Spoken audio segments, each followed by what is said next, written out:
The world is too small, our wisdom too limited, our time here too short to waste any more of it in winning fleeting victories at other people's expense.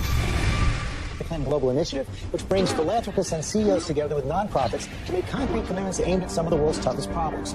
Almost 10 years in, they have leveraged billions of dollars in assistance in more than 180 countries. CGI was designed to tackle big global challenges in bite-sized pieces, with the conviction that regardless of size or scope, our problems will yield to concerted action and innovative partnerships of individuals, NGOs, businesses, and governments.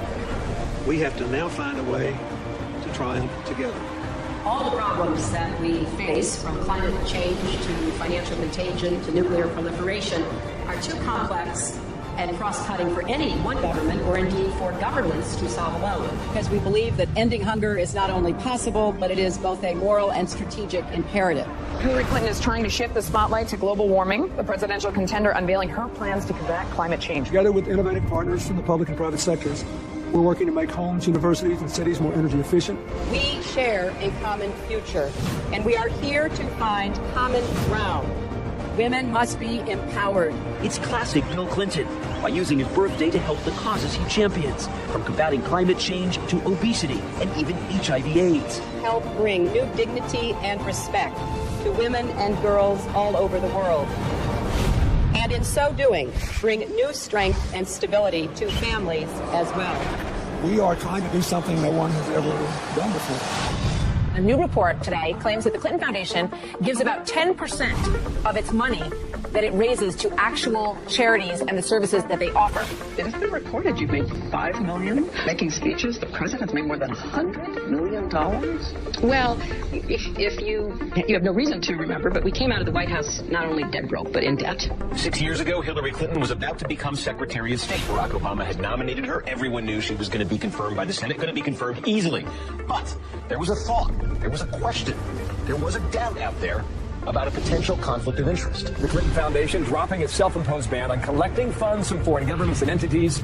And now the Washington Post reports total contributions to that foundation amount to $2 billion. There's a lot of money sloshing around and everything is blurred and it's not good. The questions scream out at me. What in the world happened with the foundation and these ulterior motives and this money and the email server? I'm sorry. They scream out at me. The amount of schmoozing involved and crossing lines and one person putting money in a foundation and then Clinton getting unbelievable amounts for his speeches, contracts going one way or another, it's not good. I look forward to working with all of you, particularly the appropriators. We have a lot of work to do, and it is such important work that lies ahead.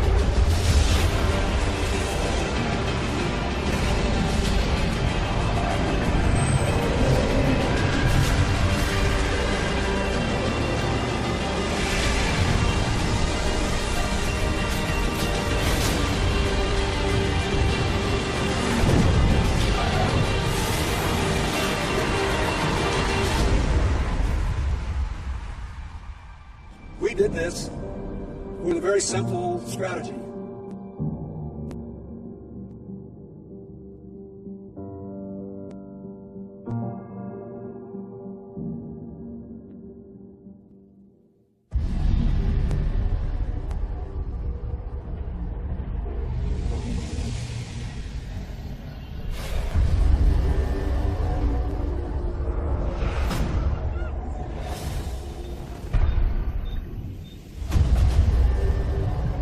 Africa is a continent that has been a chamber of horrors for decades.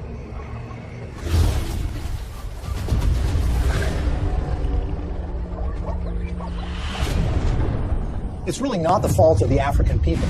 It's largely a result of the kind of system that's been perpetuated there.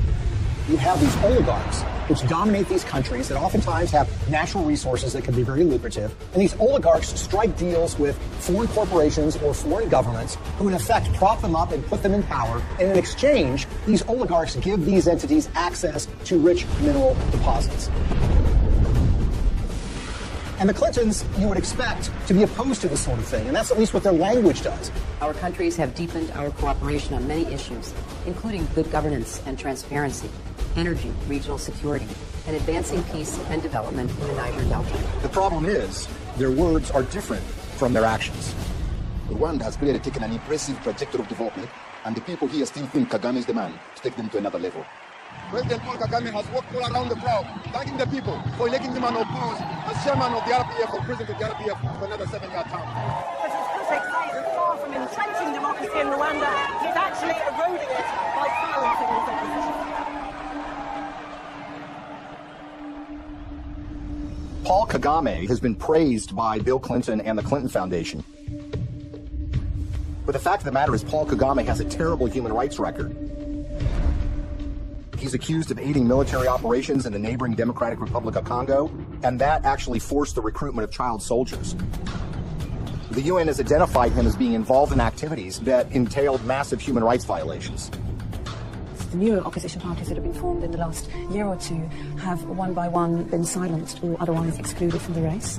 And individuals, not only politicians, but even journalists, for example, and other Rwandans who may have views different from those of the government, have found themselves at the receiving end of what has become quite a violent campaign of intimidation. Well, Paul Kagame is a friend of Bill Clinton's. I want to say a special word of appreciation for the leadership of President Kagame. I'm greatly humbled to receive this Clinton Global Citizen Award. He's actually given awards by Bill Clinton for his conduct as the leader of that country, and they regale him as a great military leader. This is the sort of legitimization that we don't want of these kinds of dictators and leaders. That's the kind of legitimization that the Clintons have engaged in, and they've done it in a way that creates commercial opportunities for donors and friends and allies who want to do business in Africa.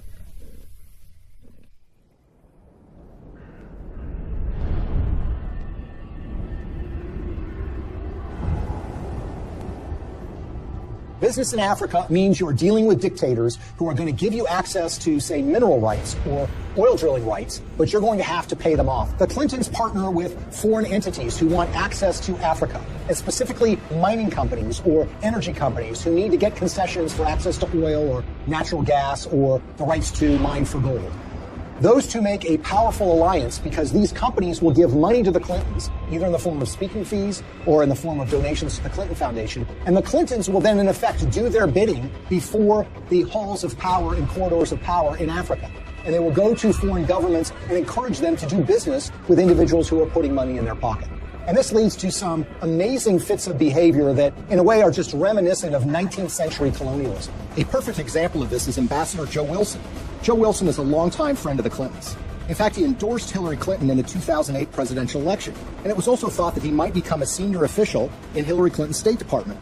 But the fact of the matter is Joe Wilson was up to something far more nefarious during Hillary Clinton's tenure as Secretary of State.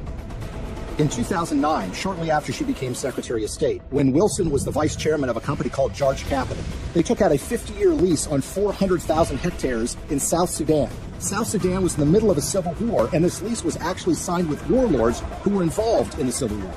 These individuals who were engaged in massive human rights violations, including the massacre of opponent tribes. And basically what Joe Wilson was engaged in was something called investing in sovereignty changes. They were basically cutting deals, lucrative deals, worth potentially hundreds of millions of dollars with these warlords. And the expectation was simple. These warlords would take power, then they would give them access to these lands where they could make huge amounts of money exploring for natural gas, exploring for oil, and for mineral rights. Ambassador Joe Wilson isn't the only Clinton friend and foundation donor who is working in war-torn countries. Swedish mining investor Lucas Lundin has pledged $100 million to the Clinton Foundation. He did that in 2007. And his most lucrative mining operations are in the war-torn country of the Democratic Republic of Congo. This is a country that perhaps has the most horrific human rights situation on the face of the earth. By the time Lucas Lundin made his $100 million pledge to the Clinton Foundation, his Congo operation was making, quote, staggering profits, end quote, according to his own financial statements. His overall capitalization was $20 billion. But for those profits to remain staggering, U.S. policy under Hillary Clinton had to remain unchanged. That's a problem. Hillary Clinton, as a senator back in 2006, supported something called the Congo Relief, Security, and Democracy Promotion Act. As the law's name implied, the goal was to bring reform to Congo. That's not something that Lucas Lundin would want. So in 2009, when Hillary became Secretary of State, she reversed course 180 degrees and went from supporting reforming Congo to supporting the status quo, which is exactly what Lucas Lundin would want, who of course had committed $100 million to the Clinton Foundation. But Congo isn't the only scandal-plagued country where Clinton benefactors have made millions. Africa's most populous nation, Nigeria, is full of promise, but fulfilling that promise is sometimes a struggle. Plagued by corruption and mismanagement, the resource-rich country has a poverty rate of over 50%. Look at a country like Nigeria, which is really a cesspool of corruption. In fact, people will say it is perhaps the most corrupt country in the world. It's rich in natural resources, it produces a lot of oil, but that money never trickles down to the people. It goes to the oligarchs who run the country, who oftentimes take that money and put it in Swiss bank accounts in a way that, of course, the people of Nigeria can never benefit from. And you see, there's a federal law in the United States which says if foreign governments that receive U.S. assistance aren't transparent in how they spend that money, that they will not be able to get U.S. foreign assistance anymore. It's about transparency. But there's a way around that law. You can get a waiver from that law. How? By getting the U.S. Secretary of State to grant you a waiver. We intend to remain very supportive on your reform efforts.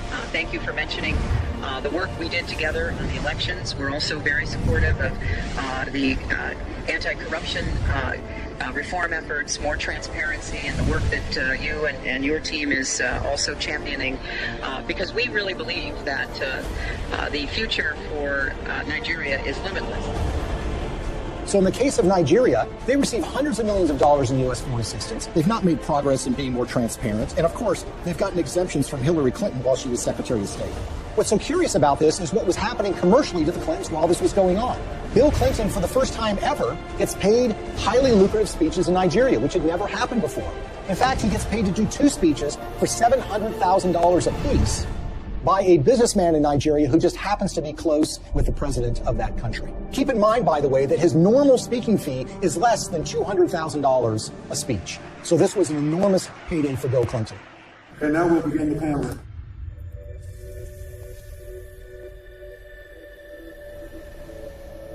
One of the pinnacles of power in that country is a gentleman named Gilbert Chagoury. Gilbert Chagoury, who has committed $1 billion to the Clinton Global Initiative, is connected to another individual in the Clinton orbit. That would be Mark Rich, the billionaire who was on the FBI's 10 most wanted list that was suddenly and surprisingly pardoned by Bill Clinton in 2001.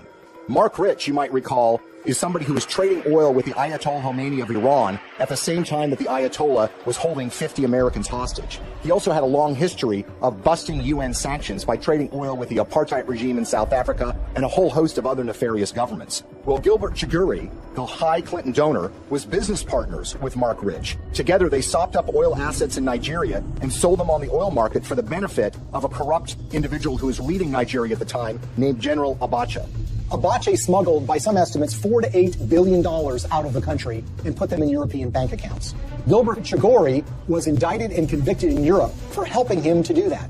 He was charged for aiding and abetting a criminal enterprise and on money laundering charges. And the suffering that ends up being done here is by the people of Nigeria, who see their leadership getting a pass from the United States. The elites in those countries are getting rich, the Clintons are getting rich, and the money somehow never trickles down to the people of Nigeria.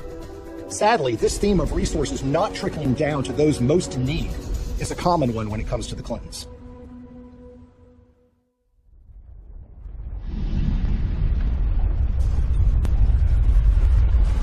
As we told you at the start of tonight's program, a major magnitude earthquake has hit the island of Haiti in the Caribbean. The quake measured around 7 points on the Richter scale, and its epicenter fell just 10 miles from the capital, Port-au-Prince.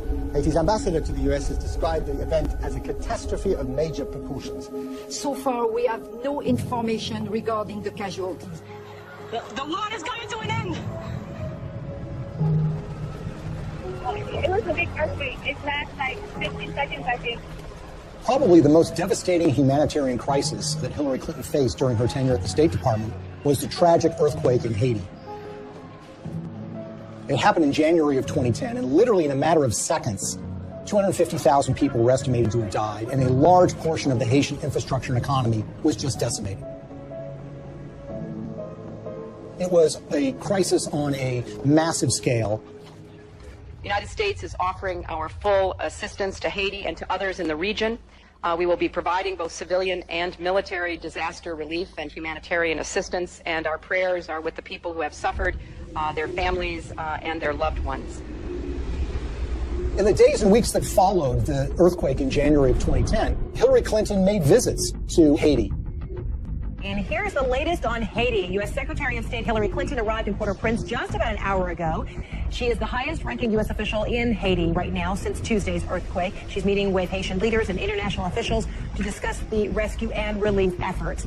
In fact, on her first visit, which occurred days after the earthquake, they literally had to stop traffic going in to the airport at Port-au-Prince. There, of course, were relief supplies that were being flown in, but that traffic was stopped so the Secretary of State could come and assess the damage. There is a perception, there have been complaints or reports of bottlenecks that there's a lot of aid coming in, but it's very hard to get it out to the people who need it. That's just not true. The aid is coming in. We're getting it out. There's just not enough of it yet. She flew in with her political aides on a large federal airplane. She landed at the airport. She made a large press conference, made statements about her commitment to rebuilding this country, and then she was soon whisked away, headed back to Washington, D.C. Theirs is a city in ruins, a country which can do little but wait for help to arrive. The international community responded in the way that you would expect it to. That is, large amounts of money were committed, up to $13 billion from international relief organizations. And of course, you had the official role of the State Department, which would be point on U.S. taxpayer dollars going to Haiti for the purposes of relief. I want to assure the people of Haiti that the United States is a friend, a partner, and a supporter. Hillary Clinton's State Department would oversee the reconstruction effort, with Chief of Staff Cheryl Mills responsible for the allocation of U.S. tax dollars through USAID. And Bill Clinton, already appointed Special Envoy to Haiti for the United Nations, was named co-chair of the Interim Haiti Recovery Commission, along with the former Haitian Prime Minister. I hope it will be rebuilt in a much stronger and more sustainable way, and I think the Haitians want it. So this was clearly a Clinton operation from the beginning. Now, the Haitians had their own ideas about how best to rebuild their country. They wanted new roads. They wanted buildings rebuilt. And that's what you would expect. This is how you recover from an earthquake. The problem is that the Clintons had their own agenda, the interests of major donors who had a vested interest in spending that money in Haiti in ways that would benefit them.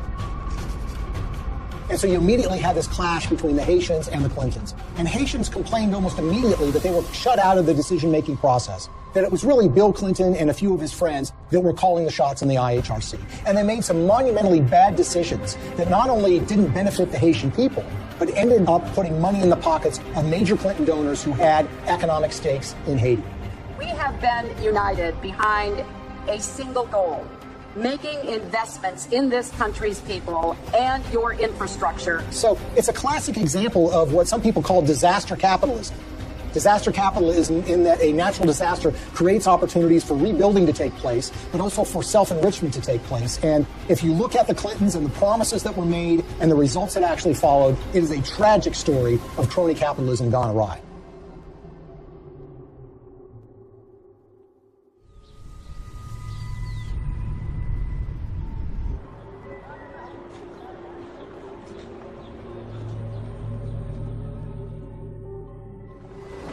The single largest relief project that the United States committed taxpayer dollars to, $124 million to be exact, was a project called Caracol, a textile factory that was built in the northern part of the country that was supposed to create some 60,000 jobs and was supposed to create tremendous economic growth. There's a problem here already. You see, the earthquake affected the southern part of Haiti. The northern part of the country was entirely unaffected. But who were the beneficiaries of this? Companies like Gap, Target, and Walmart, to name a few. The Caracol factory was built, which didn't create 60,000 jobs. It created barely 5,000 jobs. But the major American companies who got textiles tariff-free, made at low wages, benefited enormously. And the end effect on the Haitians was very, very minimal. If you look at some of the infrastructure projects that were undertaken, the Clintons had very grand plans to build large tracts of homes, and there were contractors that were selected for those projects. Sometimes the contractors had experience, sometimes they did not. There's one company in Florida that spent $1 million getting equipment into Haiti. They had experience in disaster relief, but according to the owners of that company, they only made a small donation to the Clinton Foundation. And guess what? They didn't get any relief contracts. On the other hand, the contractors who did win the awards were given the opportunity to build homes, and in some instances were supposed to build tens of thousands of homes for Haitians. They ended up building a fraction of that. For instance, the New Settlements program was supposed to build 15,000 homes for $53 million. Instead, it built 2,600 homes, less than a quarter of the original estimate, for $90 million, or $47 million over budget. And they got away with it. So you had contracts going to these relief organizations that were also involved with the Clinton Global Initiative. And you had this one organization, Dahlberg, that was supposed to do an assessment for relocating people that suffered from the earthquake. They determined that people should be moved to a site that happened to be on a cliff that was highly unstable. USAID's Inspector General reviewed Dahlberg's recommendations and found them basically unusable. One member of the USAID shelter team was quoted by Rolling Stone magazine as saying that the recommendations were so bad, it looked like the team never even got out of their SUVs.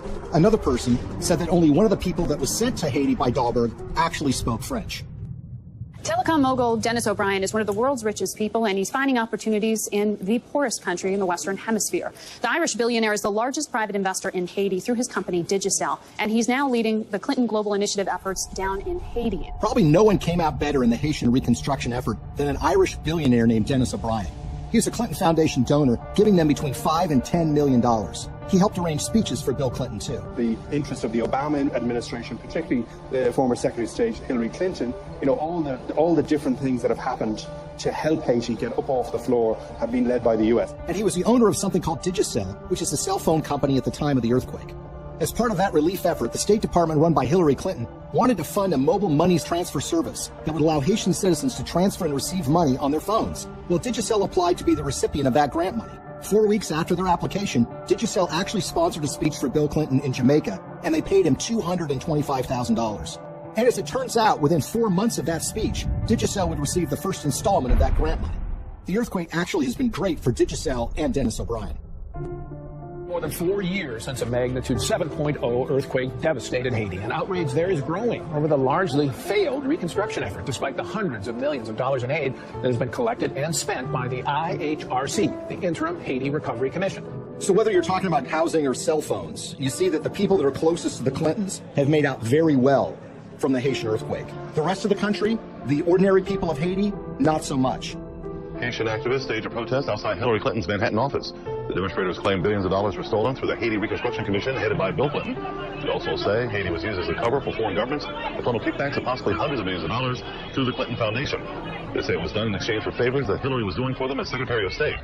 The tragedy is we had an opportunity to rebuild in a way that would give the people of that country hope. Sadly, that opportunity was squandered, and what took place, rather than rebuilding Haiti, was the self-enrichment by friends of the Clintons.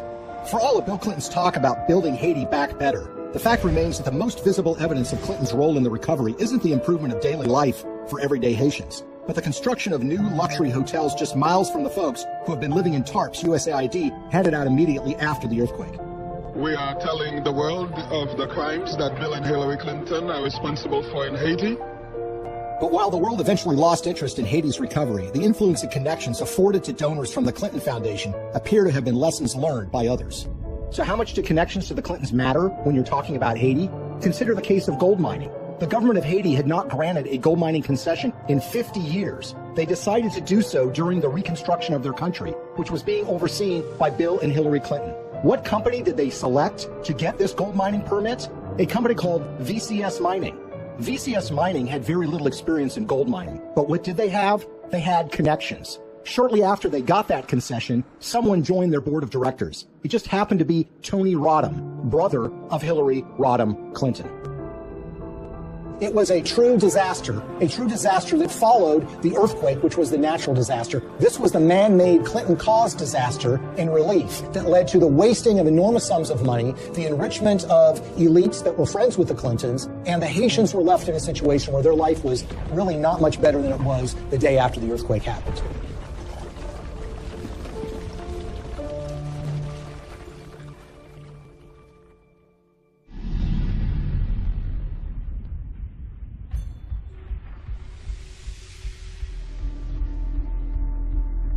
An ambitious pipeline is firing off a war of opinions. Environmental activists marched in Washington today to protest plans for the Keystone XL oil pipeline. A $7 billion project to transport 800,000 barrels of tar sands oil a day from Canada down to the Gulf Coast. In Washington, a showdown on the Senate floor today over the Keystone XL pipeline. The vote to approve the controversial pipe project has big political implications. The pipeline would create 20,000 jobs, but opponents say the environmental risk is too great. One of the touchstones of the climate change debate has been the Keystone XL pipeline. It's designed to carry oil from Canada through the United States to refineries in Louisiana and in Texas. The environmental movement has wholeheartedly rejected this deal from the beginning because they believe that it's going to further contribute to the problems of climate change. One, we are the people. 2, Now, you would think that the Clintons would be opposed to the Keystone XL pipeline deal because of those concerns. And perhaps they might be, except for one or two problems, or should I say 1 or 2 million problems. You see, when Hillary Clinton became Secretary of State in late 2008, there was already an issue related to the Keystone XL pipeline sitting on her desk. She was going to have to sign an environmental and economic impact statement and decide whether the Keystone XL pipeline should go forward. At that precise time, Bill Clinton gets a lucrative offer of nearly $2 million to give 10 speeches in Canada for the first time ever from a company called TD Bank Investment Group. He gave the last speech in May of 2011. 3 months later, Hillary's State Department releases an environmental impact statement that was seen as largely supportive of the Keystone XL pipeline in a way that was massively controversial. Hillary Clinton, in effect, was betraying the environmental movement by greenlighting this deal, when she had in her hands the power to kill this deal in its crib. It was shocking. Organizations like Greenpeace and Friends of the Earth were stunned. They wanted investigations, but everybody was mystified. Nobody could understand why Hillary Clinton would sign off on this deal, particularly when she had been in favor of dealing with climate change. And her boss, Barack Obama, by all indications, seemed to be opposed to this deal as well. It's also a time for a new approach to climate change. We know we've got to deal with global warming. We're seeing the effects of it. We need to invest in clean energy technology today so that we can create new high-paying jobs to protect our environment, to grow our economy, and to finally break our addiction to foreign oil. How did we go from the Clintons being in favor of fighting climate change and dealing with fossil fuel dependence to Hillary Clinton signing off on the Keystone XL pipeline? The evidence that we found was that it was about the money. This was not a philosophical change. This was not a new way of thinking about global warming. This was a way of taking $2 million in cash to essentially buy a decision by the Secretary of State. Why is the TD Bank Investment Group so interesting? Because they just happen to be one of the largest shareholders in the Keystone XL pipeline itself. When we looked at Bill Clinton's pattern of giving speeches, we looked at who was paying him, when they were paying him, and if they have ever paid for a speech before. What's so stunning is that TD Bank had never sponsored a speech by Bill Clinton before. And then suddenly, in late 2008, when Hillary Clinton has been announced to be the Secretary of State, and when sitting on her desk is the matter of the Keystone XL pipeline, they suddenly decide to sponsor these speeches. And when people realized that the Clintons had pocketed about $2 million at the precise time Hillary Clinton was making this decision, it all now suddenly made sense. Because as we've seen repeated over and over and over again, when it comes to the Clintons, you have to follow the money. And in the case of the Keystone XL pipeline, they seem to have abandoned their principles, their commitment, as it was, to combating global warming and dealing with our dependence on fossil fuels. They jettisoned that when $2 million showed up and suddenly came out in favor of the Keystone XL pipeline. When you see this sort of pattern of behavior, you can't come to any other conclusion that it's a system of pay to play. And again, other entities appear to have picked up on this business model too. Well, Bill Clinton has been paid enormous sums of money over the years to give speeches. On average, he gets a little less than $200,000 per speech. But something happened in late 2008. His speaking fees skyrocketed after he'd been out of office for years. The reason was his wife had become Secretary of State. In fact, 11 of the 13 speeches for which Bill Clinton has been paid $500,000 or more occurred precisely when Hillary was the most powerful diplomat in the world.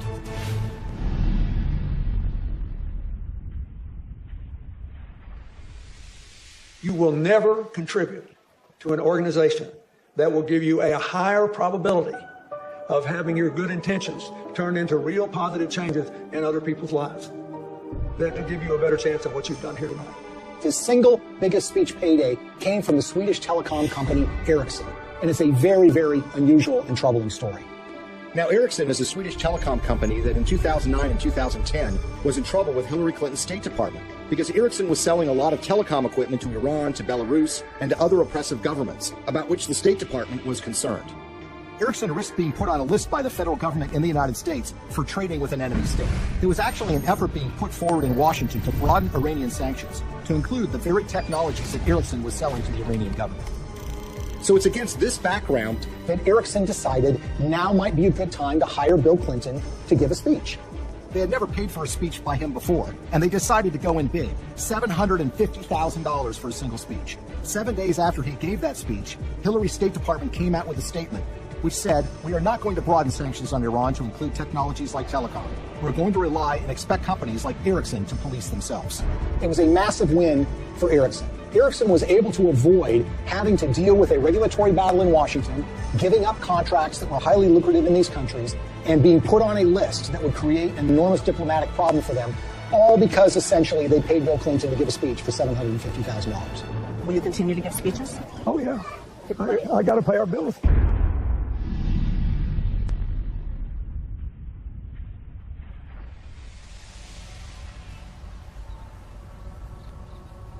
So the question is, why do we see the Clintons reversing decades of policy positions that they've held so closely on issues like human rights and environment? And a big clue comes from the folks that are giving the Clinton Foundation literally tens of millions of dollars. And one, if not the biggest donor to the foundation, is a Canadian named Frank Giustra. Giustra is in the mining business, hardly something you'd call environmentally friendly. And he has interests all over the world. And he used his relationship with the Clintons to benefit those interests, regardless of the environmental concerns. A great example of this is what happened in Colombia. What's so interesting about the relationship that the Clintons have with Frank Giustra is they tend to show up in these foreign countries together at the same time. Frank Giustra's made billions of dollars over the years in the so-called penny stock market in Canada, which is highly open to manipulation. He's been very successful in this area. Now, the Vancouver Stock Exchange is not like the New York Stock Exchange in the United States. This is a stock market or an exchange that is dominated by penny stocks, made up of a lot of natural resources stocks. It's sort of the wild, wild west of investing. It's called Dodge City sometimes. And the reason is because there's a lot of speculators, there's a lot of misinformation that's put around, and there are a lot of mining companies that don't really have any assets, but will proclaim to have gotten the rights to some lucrative gold mine, let's say, and then they send that news out to the public in the hope that it will lead to a flood of people buying the penny stock so the shareholders can sell their assets.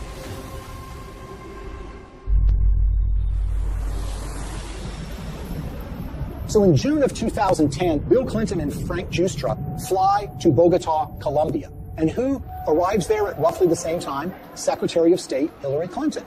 The big thing from the news conference was where Bill and Hillary were dining the other night in Bogota. I had a chance to talk to you about her dinner experience in the Zona Rosa, and here's what she had to say. Dinner was good? Yeah, it was excellent in every way. So it was like eating in the States, but eating in Bogota. Well, it was a real treat to be in Bogota and to be with people who love this city so much, including my husband. Now, in her memoirs, Hillary Clinton says that this is just a happy coincidence. But when you see what follows, you realize that this is no coincidence. The following morning, Bill Clinton has a breakfast meeting with the outgoing president of Colombia, President Uribe. Then, like a tag team, Secretary of State Hillary Clinton has a noon lunch meeting with him, and she grants him several favors, including technical agreements that the Colombian government wants. In the days that follow, something dramatic happens. Frank Giustra has 3 companies that get major concessions from the Colombian government: Pacific Rubiales, Petroamerica, and Prima Colombia Properties. One of those, Prima Colombia Properties, gets a concession to cut timber in a rainforest in Colombia along the Pacific coast. And that timber is not intended to export to the United States, but is intended for export to China.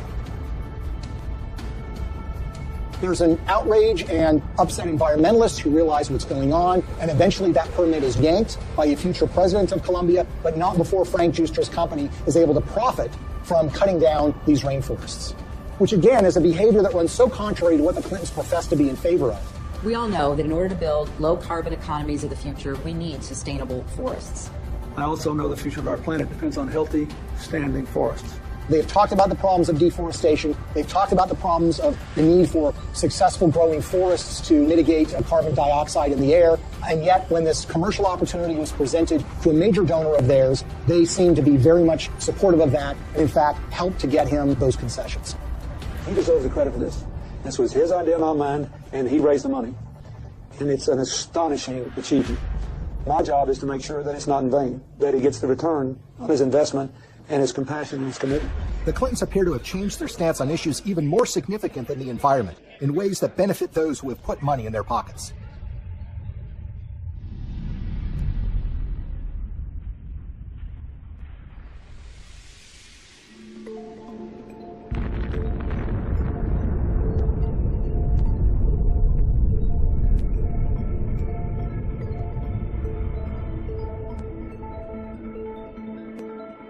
I represent a president and a country committed to a vision of a world without nuclear weapons and to taking the concrete steps necessary that will help us get there. The Indian nuclear deal, I think, is so troubling because this is a core national security issue. One of the signature achievements in foreign policy for Bill Clinton was pushing the test ban treaty and the non-proliferation treaty. Today in New York, the United Nations General Assembly voted overwhelmingly to adopt the comprehensive nuclear test ban treaty and open it for signature later this month. The NPT has been sort of the holy grail when it comes to nuclear disarmament, something that the Clintons have been supportive of, not just for years, but for decades. That was all thrown asunder in 1998 when the Indian government tested nuclear weapons underground. India's action threatens the stability of Asia and challenges the firm international consensus to stop all nuclear testing. These were tests that truly shocked the world. Even the CIA was not aware that these tests were about to take place. Clinton's reaction was volcanic.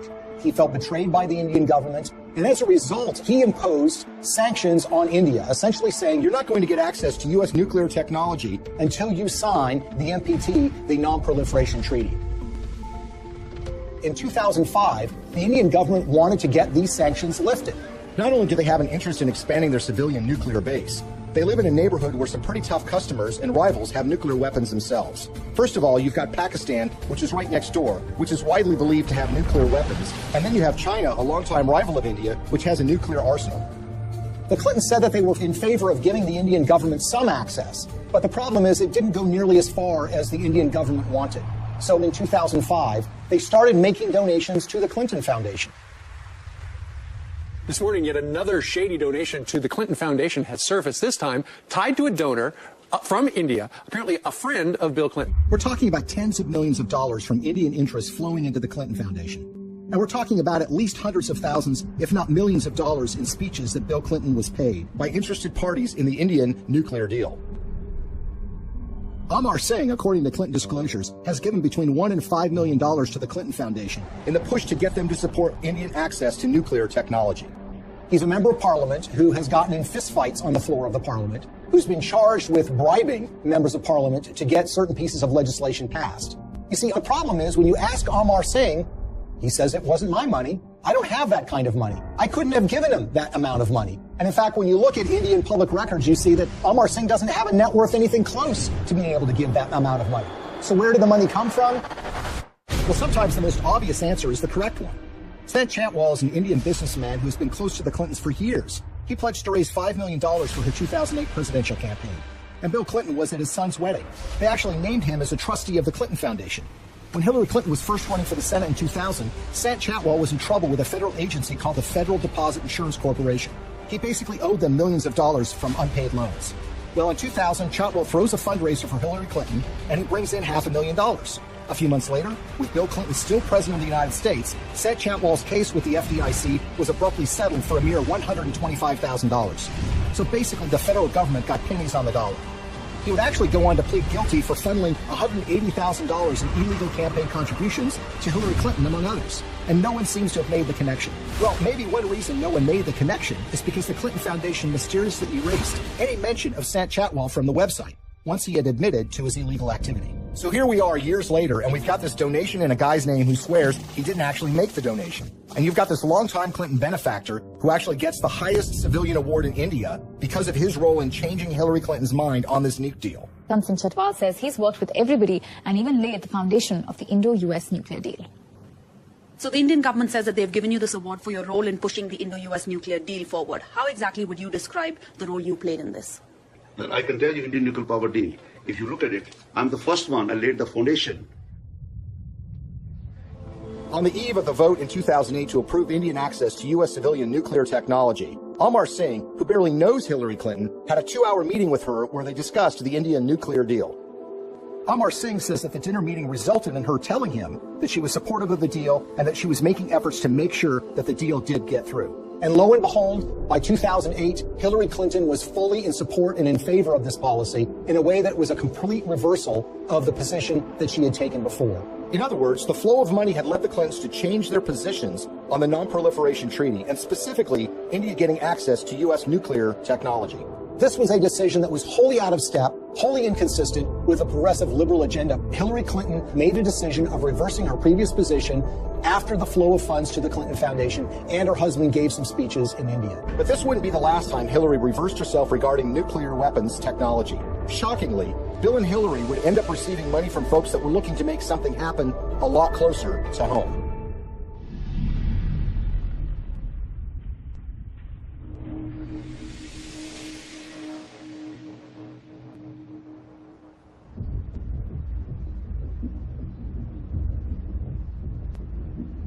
I think the Russian uranium story is perhaps the most shocking and most blatant example of how the Clintons operate.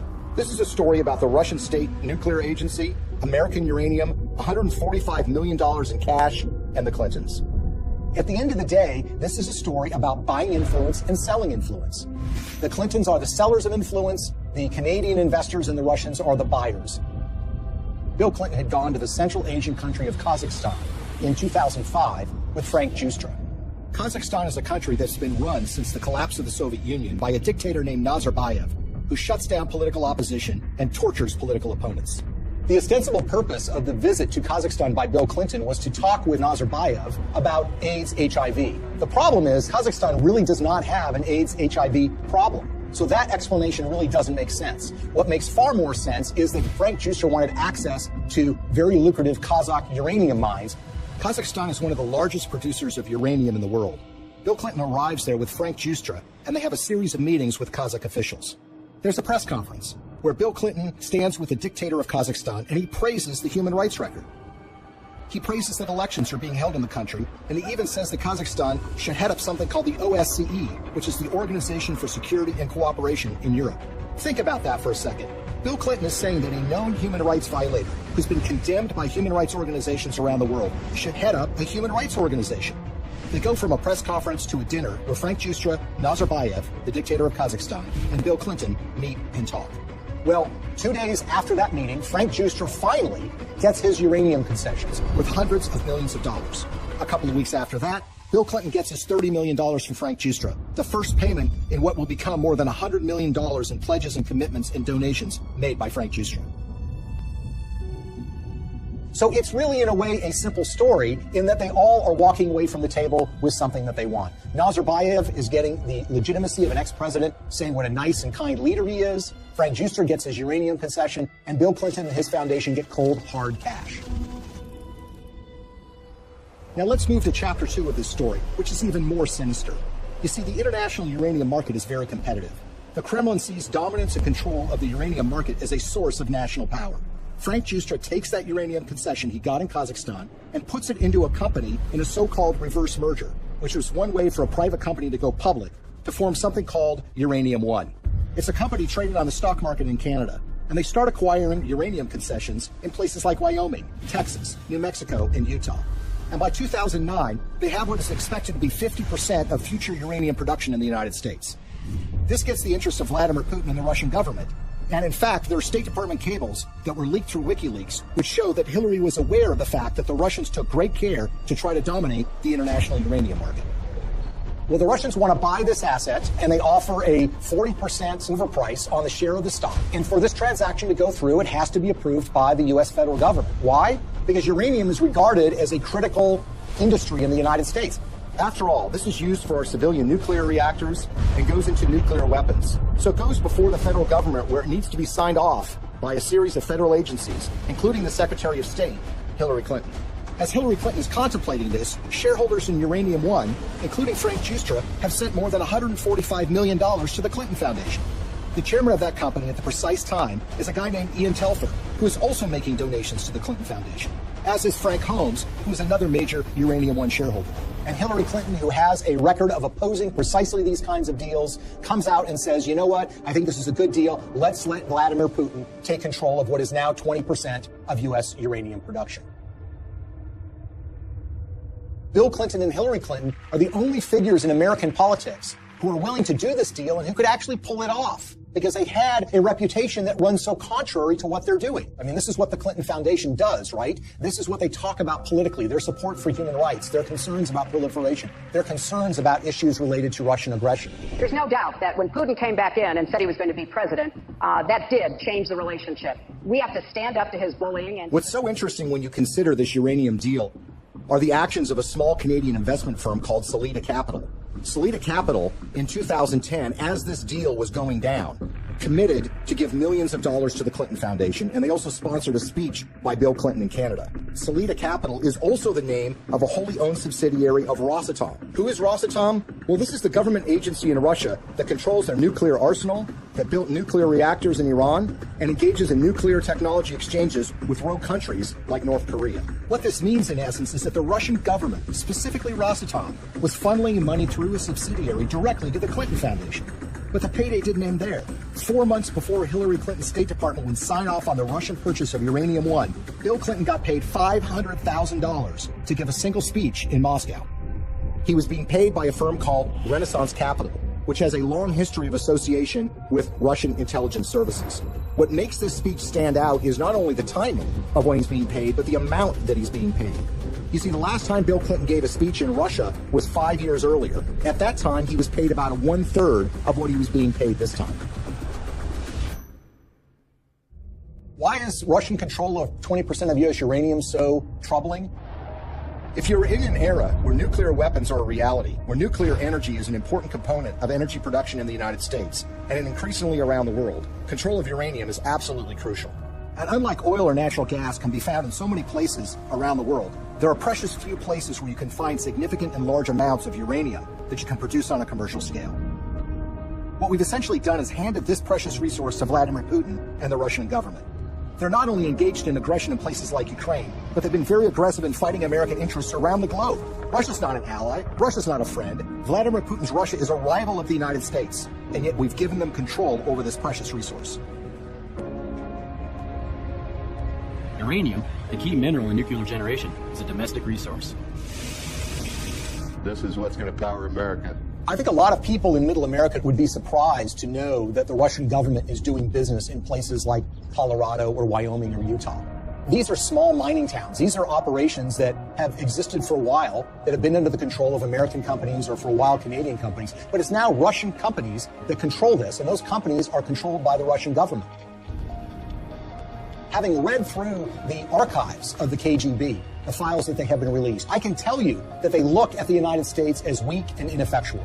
This is a thuggish government that is engaged in massive human rights violations. There are opponents of this regime that have been killed or have disappeared. There's been persecution of human rights organizations. There's been persecution of homosexuals. And it's shocking and stunning to me that there has not been more attention focused to this fact, that we have given this critical resource to somebody who's engaged in so much nefarious behavior. Greetings from Washington. I want to thank all of you for your work to root out corruption that weakens economic development, feeds black markets and organized crime, and undermines the promise of democracy. As we work together to eradicate corruption in our own countries, we should also maintain the highest standards of transparency and accountability in our development efforts around the world. Corruption in emerging markets and fragile democracies undermines the confidence of citizens and investors alike, while responsible governance helps to foster sustainable economic development and political stability. I believe in the oldest adage in American politics, which is follow the money. Enormous amounts of money have flowed to the Clintons from foreign governments, foreign financiers, and businesses. Some of that money lands in their pocket. Some of it lands in their foundation. It's a pattern we've seen repeated over and over and over again all around the world. It's not a coincidence. Money exchanges hands and favors are done. Now Clinton friends and supporters will say there's no smoking gun. But look at American political history. People are convicted all the time for a pattern of behavior where, for example, they're engaged in insider trading on the stock market. So, for example, you have a foreign corporation or a foreign government that wants something from the State Department while Hillary Clinton is Secretary of State. They will make a large payment to the Clinton Foundation. That will be followed by favorable action on their behalf. If that happens one or two times, you might say, look, it's just a coincidence. But when you see the pattern recreated over and over and over again, you have to recognize that these events are connected. They've created a model for massive self-enrichment that allows you to go into so-called public service, but get extremely rich at the same time. And when friends and allies say that the Clintons aren't really that interested in money, their actions show otherwise. What's so shocking to a lot of people is that making of that money requires them to betray their progressive values, the environment, labor unions, women's rights, human rights. The Clintons are doing business and growing rich with the favor of the very individuals who you would expect to be their political opposites. For a very long time in American history, and probably still to this day, one of the worst things that could be said about you as a politician is that you were on the take from foreign interests. What the Clintons have essentially done is busted down the door and robbed the bank of that concept. So when people think of the Clintons taking foreign money, they think it's maybe an insurance company from Great Britain, or they think it's from a supermarket chain in Canada. The fact of the matter is a lot of that money comes from the darkest, worst corners of the world. Are countries like Nigeria and Russia in the habit of giving money to politicians and not wanting something back? The Clintons are glad to take this money. It's made them fabulously wealthy. But what has it done for us? Before we had to worry about money from Wall Street and